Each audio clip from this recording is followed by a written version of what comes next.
Hi viewers, నేను మీ doctor ఎంజెడి Askari. నేను మగవాళ్లలో అంగ సంబంధ సమస్యలు చూస్తానండి. ఇప్పుడు చాలా మందికి నా అంగం సైజ్ చిన్నగా ఉంది సార్, అంగం సైజ్ చిన్నగా, పొద్దున్న లేస్తే ఓ 300-400 ఫోన్లో ఇదే ఈ ఫోన్లు ఎక్కువ వస్తాయి. మన అంగం విస్తరించాక 3 ఇంచులు ఉంటే చాలమ్మా, 2.5 ఇంచులు ఉన్నా కూడా చాలు. కానీ జనాలు ఏమనుకుంటారు, సార్ నాకు 7 ఇంచులు కావాలి, 8 ఇంచులు కావాలా.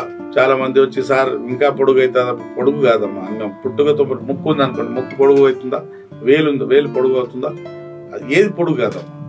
అంగం కూడా మన సైజు ఉంటుంది. ఒకవేళ మీరు అంగం పెద్దగా ఉండి ఉంటే హస్తప్రయోగం బాగా చేసి అంగం సైజ్ పాడైపోయింది అనుకోండి, 6 ఇంచులు ఉన్న అంగము 4 ఇంచులు అయింది అనుకోండి, ఇంత లావు దొడ్డుగా ఉన్న అంగం సింక్ అయిపోయి పలసగా అది మళ్ళీ సైజు వచ్చేస్తుంది. యునాని మందులు, పెట్టే మందులు ఉంటాయి, ఓరల్ మెడికేషన్ ఉంటాయి, పాత సైజు మళ్ళీ వచ్చేస్తుంది, లేని సైజు మాత్రం రాదు. ఇంకోటి, అతిగా హస్తప్రయోగం చేయడం వల్ల అంగం సైజు పలసగా అవుతుంది, ఆ సైజ్ మాత్రం మళ్ళీ లావు చేసుకోవచ్చు. మందులతో అంగం సైజు మళ్ళీ లావు చేసుకోవచ్చు. సైజ్ గురించి భయపడాల్సిన అవసరం లేదు. అంగం విస్తరించాక 3 ఇంచులు ఉంటే చాలు, 2.5 ఇంచులు ఉన్నా చాలు, 3 ఇంచుల కన్నా ఎక్కువ ఉన్నా ఇంకా మంచిదే.